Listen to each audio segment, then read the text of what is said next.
한국 사회를 감싸고 있는 질서, 제도, 룰, 상식이라고 표현되는 것들이 지금 더 이상 통하지 않는다. 현재의 고통을 감내하겠다는 20, 30대가 눈에 띄게 주기 시작했다는 거죠. 근데 이게 잘못된 선택이냐? 아닙니다. 오히려 기성제도와 현실 사이의 갭을 굉장히 합리적이고 효율적으로 선택한 의사결정의 결과물이에요. 더 똑똑해진 상황 판단의 능력도 있는 것이고, 그러다 보니 이 친구들은 미래가 없어요. 당연히 저축을 하지 않겠죠. 안녕하세요. 한양대학교의 전영수입니다. 오늘 인구 얘기를 좀 하려고 하는데요. 최근에 발표가 됐죠. 출산율로 2023년 0.72라는 숫자가 발표가 됐습니다. 사실 숫자로 우리가 이 문제를 다가서게 되면 0.7, 0.6 혹은 0.8이 도대체 내 삶과 어떤 변화가 있는 것이지, 두 명이 결혼해서 둘을 낳으면 현행 인구가 유지가 됩니다. 보통 이제 2.1명을 인구 유지선이라고 표현하는데 그 가운데 0.72니까 굉장히 낮은 상황이죠. 옛날 같으면 사실 한국이 가지고 있는 출산율 통계 중에서 가장 높은 숫자가 보통 6, 7명 나옵니다. 지금 이제 정반대 상황이다. 옆집까지 데리고 와가지고 구성을 해도 하나가 안 나오는 상황. 자, 만약에 이 추세라면 0.7도 그나마 높은 수치다. EU 혹은 OECD라고 표현되는 평균적인 출산율이 1.6명 수준이에요. 따라가려고 했던 선진국을 이미 적어도 인구학적으로는 제쳤다. 그것도 한참 제쳤다. 그리고 이거와 같이 나오는 동반적인 현상이라는 게 대개 성장이 멈추고요. 돈이 잘 돌지가 않아요. 결국 재정이 악화됩니다. 선진국들도 1.6명 수준에서 이제 앞으로 이제 기울기는 낮아지겠습니다만 결국 떨어질 거거든요. 떨어진다면 한국이 먼저 떨어지는 과정에서 발생시킨 여러 가지 어떤 부작용, 한국이 이걸 얼마나 잘 넘겼을까? 혹은 넘긴다면 우리가 이제 벤치마킹 대상이 되고 우리가 선발자가 되는 거죠. 만약에 실패 혹은 시행착오 혹은 반면교사적인 느낌이라면 절대 한국적인 길을 따라가서는 안 되겠다라는, 결국 선진국들이 한국을 지금 굉장히 걱정 많이 하고 있습니다. 그냥 뭐 착해서 걱정해 주는 게 아니라 그들이 곧 닥칠 일을 한국이 먼저 닥쳤고 이 문제를 한국이 어떻게 푸느냐를 선진국이 예의주시하고 있다라고 보면 되는 것 같아요. 저의 개인적인 어떤 판단 근거로는 아마 기존 제도와 현실에서의 운용 사이의 갭 같아요. 한국 사회를 감싸고 있는 기존의 질서, 제도, 룰 혹은 상식이라고 표현되는 것들이 지금 더 이상 통하지 않는다. 기성세대가 만들어낸 질서들이 사실은 불편할 수 있겠다. 이 불편함을 바꿀 수 있는 어떤 인식이나 자세의 전환이 전제되는 상황 안에서 기존 제도 같은 것들을 수정해 줄 필요가 있어요. 사실 인구 피라미드가 이렇게 연령별로 나온 이유도 여기 있습니다. 기본적으로 한국은 바로 세대 부조형의 기본 질서를 가지고 있어요. 즉 일하는 세대가 일하지 않는 세대를 먹여 살리는 구조인 것이죠. 생산 가능 인구는 굉장히 중요한 국가의 동력이자 국력이 됩니다. 이 생산 가능 인구가 얼마나 많냐가 사실은 앞뒤에 있는 전공정과 후공정에 있는 어린 친구들, 또 나이 드신 분들을 봉양하는 구조. 우리 가게에서의 삶을 생각하시면 굉장히 뚜렷하게 나오는 거죠. 자, 이런 측면에서 봤을 때 이 구조가 탄탄한 것은 굉장히 좋습니다. 이 탄탄한 것이 전제가 되는 것들이 뭐냐면 바로 후속 인구의 주기적인 공급이에요. 밑이 끊임없이 공급이 돼줘야 위를 부양하는 사람들이 적을 테니까 지금까지는 굉장히 좋았어요. 왜? 이 분모 부분에 끊임없이 공급되는, 심지어 다른 어떤 인구 그룹 코호트보다 훨씬 더 세게 공급되는 바로 베이비 부모라는 특이한 존재도 있었거든요. 가계 부분에서 어디에 투입해도 즉각적인 적전력을 발휘할 수 있는 완성된 준비된 인재가 한국 사회는 뭐 흘러 넘친다. 근데 몸값이 싸요. 숫자도 많아요. 성장하지 않으면 그게 더 이상한 거죠. 인구 보너스라는 단어를 씁니다. 세대 부조형의 핵심이 뭐냐면 바로 고용제도거든요. 자, 숫자가 많으니까 결정권을 누가 쥐고 있을까요? 기업이 질 수밖에 없어요. 그리고 초기 단계에 이렇게 희생을 해줘야 후속 단계에서 자기가 받아가는 걸 받아가거든요. 왜 우리는 25살 신입사원은 1호봉이고 45살 부장님은 뭐 25봉이고 고도성장 초기다 보니까 이 친구들이 들어와서 열심히 일하셔야 돼요. 열심히 일했는데 돈을 적게 받아요. 뭔가 불편하거든요. 대신 시간이 지나서 이 회사에 오래 잔류하면 초기 단계의 강제저축을 돌려준다는 구조. 심지어 한국은 뭐 정년 은퇴하면 퇴직금도 줍니다. 제가 이런 얘기하는 게 우리한 상식이거든요. 다른 나라의 비상식이에요. 그래서 제가 이런 말씀을 드린, 사실은 이제 진짜 맞는 것이냐에 대한 고민과 의문들을 20대, 30대가 하기 시작했다는 거거든요. 왜? 이 친구들은 더 똑똑해졌어요. 그리고 상황은 더 나빠졌어요. 근데 과거에 만든 이 임금제도가 중립적이고 중도적인 방식의 현재의 문제를 반영하지 않는다라는 의문이거든요. 그러다 보니까 공학력 대기업 모델이라는 굉장히 공고한 모델을 쫓아서 엄빠 말씀 잘 들어서 공부까지 해서 좋은 기업 들어갔는데 3년 안에 30%가 그만둬요. 저희 X세대 중년이 생각하기에는 이해가 되지 않는 거거든요. 이미 대기업 입사라는 굉장히 큰 이벤트인데 이거를 본인이 적극적으로 버릴 수 있다는 삶은 우리랑 다른 개념인 거죠. 자, 이렇게 고용제도가 이렇게 만들어지면요, 바로 복지제도도 세대부조용으로 만들어져요. 그럼 조세제도도 그렇게 연결이 됩니다. 심지어 이런 방식이 잘 유지되도록 정부가 한정된 자원을 배분하는 방식의 산업정책도 영향을 받아요. 당연히 한국은 서비스보다 제조업 기반을 많이 지원해 주거든요. 이유는 바로 제조업이 가지고 있는 굳건한 형태의 아까 노동 투입형의 자본주의 모형의 근간이거든요. 그러다 보니까 한전등 자원을 우리 대기업들에 굉장히 저금리로 빌려주는 이유, 정책 자금, 정책 금리 이런 표현이 나오는 이유도 여기 있는 거거든요. 똑같은 전기를 써도 대기업에 쓰면 훨씬 낮아요. 이런 맥락들. 그러니까 정당성의 근거였던 가장 중요한 기존 질서가 이제 깨지기 시작했다는 거죠. 그러다 보니까 후속 친구들이 0.72라는 말도 안 되는 당연히 해야 될 가족의 결성 그리고 DNA를 남기고 싶은 이 본능, 욕망들을 스스로 연기하고 거세하는 상황까지 이르렀다는 것이죠. 자, 미래를 생각하지 않는 청년들의 도래예요. 공급이거든요. 이건 굉장히 곤란합니다. 청년은요. 미래여야 되고 기회여야 되거든요.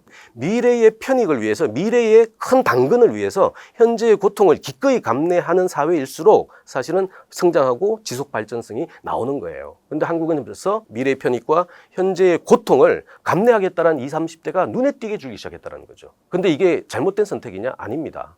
오히려 기성제도와 기존제도와 현실 사이의 갭을 굉장히 합리적이고 효율적으로 선택한 의사결정의 결과물이에요. 더 똑똑해진 상황 판단의 능력도 있는 것이고 그러다 보니 이 친구들은 미래가 없어요. 당연히 저축을 하지 않겠죠. 청년 저축 제로라는 것은 그 사회에 굉장히 큰 경고입니다. 우리가 저축을 하는 이유는 미래의 편익을 위해서 뭔가를 하는 행위인데 이걸 안 한다. 굉장히 곤란한 사회죠.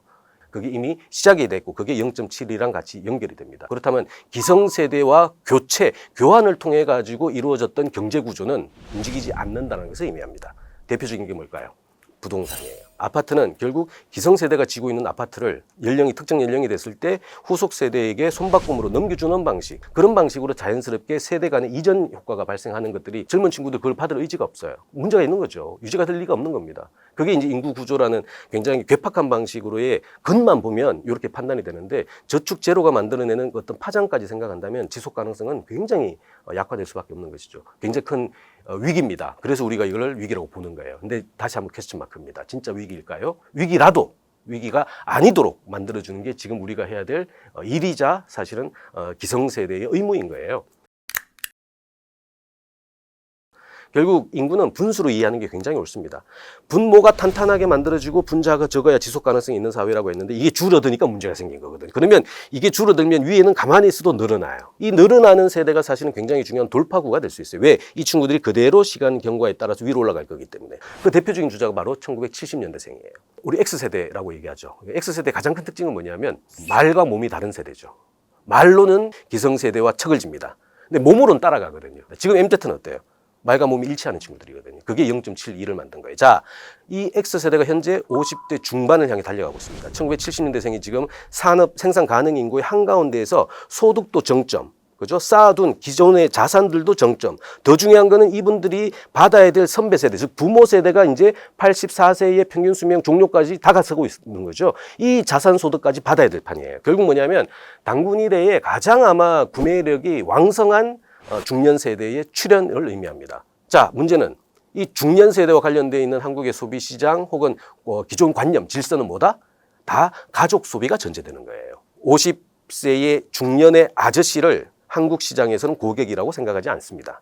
생산성은 높을지언정 구매력은 별개의 얘기예요. 바로 4인 가족의 모델이 옛날부터 만들어져 있었기 때문에 집에서 살림하는 엄마가 가장 큰 결정력을 가지고 있죠. 그러다 보니까 모든 소구의 대상, 포커스가 전부 다 가계에서 결정권을 쥐고 있는 분에게 쏠릴 수밖에 없었고 더 중요한 거는 사회생활을 막 하는 20대의 미래와 관련되어 있는 소구력. 대표적인 게 자동차 같은 것들이거든요. 자동차는 20대 남성이 제1차 고객이에요. 핵심 고객입니다. 근데 지금 아까 얘기한 저축 제로 세대, 자동차 살까요? 안 사거든요. 완전히 결이 달라지고 있다는 거죠. 자, 중요한 거는 이 X세대가 중년을 접어들었다. 자, 말과 몸이 다른 세대지만 그 얘기는 뒤집어 얘기하면 기성세대와는 확실히 결이 다른 중년의 출현인 거예요. 부모님이 외롭게 사는 거에 대해서 굉장히 불편해합니다. 그렇다고 제 거 다 올인하진 않아요. 선배 세대처럼 부모 세대처럼 제 자녀와 관련돼 가지고 자기가 가지고 있는 자산을 올 투자해 가지고 막 키워내는 너의 삶과 나의 삶은 일치해. 네가 잘 돼야 내가 잘 되는 거야. 이거와 관련해서 뭔가 의심하기 시작한 첫 번째 세대거든요. 결국 자녀에 투입하는 이 비용이 선배 세대들은 투자라고 봤는데 이 X세대 중년 된 사람들은 야 이게 투자일 수도 있겠으나 잘하면 비용일 수도 있겠다라는 것을 처음으로 느낀 사람들이 나온 거예요. 그 얘기는 뭐죠? 자기가 가지고 있는 자산을 자녀 세대에게 그대로 올인하지 않습니다. 그 대표적인 증상이 바로 50세 시점까지 결혼하지 않으면 평생 비혼이라고 표현하는데 현재 기준 벌써 남자들이 20%가 넘어요. 평생 결혼하지 않은 사람이.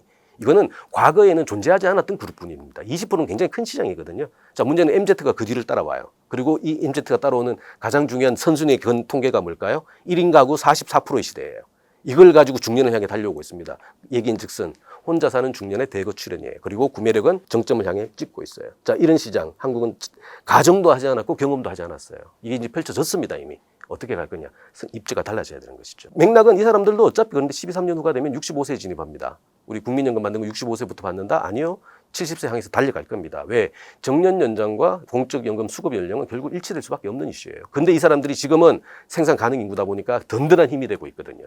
58년 개띠가 우리 베이비 부모의 상징이라고 표현합니다만 이분들은 80만이에요. 진짜 베이비 부모는 따로 있습니다. 70년 개띠는 102만이에요. 지금 53세예요. 12년 후가 되면 지하철 공짜로 탑니다. 1년에 100만이에요. 지금 그 지하철비 가지고 커버될까요? 안 되죠. 지금 그래서 스스로 맞지 않는 구조를 수정시켜주지 않으면 지금 태어나는 20만 대가 그 요금을 내야 될 텐데 유지가 될 거냐는 안 되는 거죠.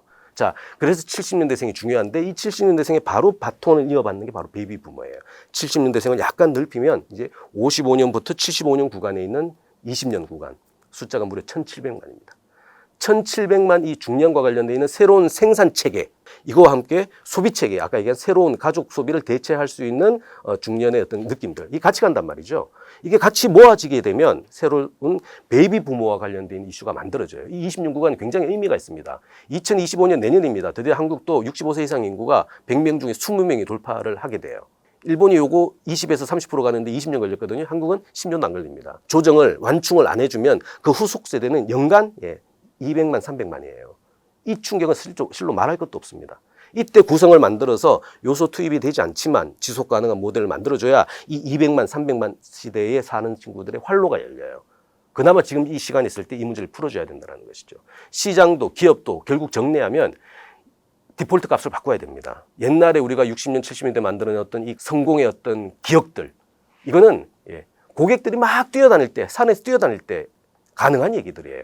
가성비로 모을 수 있는 수준의 시장은요, 개도국 시장입니다. 선진국 시장은 가성비로 안 먹혀요. 특히나 지금 까다로워진 MZ들은 가성비보다 더 큰 게 가심비라 그러지 않습니까? 100만이 있었는데 지금 20만이에요. 그 얘기는 기본적인 마케팅에 대한 전략과 접근법도 대대적인 수정을 해줘야 된다. 사실상 인구가 줄어드는 상황 안에서 지속 가능한 한국의 모형을 둘째치고서라도 기업 혹은 산업의 미래는 장담할 수 없다라는 게 가장 중요한 맥락입니다. 결국 정리하면 저축 제로 세대의 출현이라는 게 0.72가 알려준 가장 중요한 경고이고요. 그들과 연결될 수밖에 없는 70년대생의 이 강력한 완충 장치를 새롭게 재구성하자. 이건 결국 20년까지 벌어진다. 이게 베이비 부모의 힘이다. 이 마지막을 잘 이용하면 결국 투입되지 않지만 성장을 만들어내는 기업, 시장의 새로운 존재들이 부각이 될 것이고 그것들을 썸하면, 합치면 바로 선진국이 한국을 추격해서 얻을 수 있는 요소 투입형의 자본주의를 대체하는 새로운 강력한 어쩌면 인류가 처음 만들어내는 고정관념을 깬 방식의 사회도 얼마든지 만들 수 있다. 그렇다면 0.72는 위기가 아니라 엄청난 블루오션을 향해 가는 기회이자 도약대가 될 수 있다라고 정리를 할 수 있을 것 같습니다.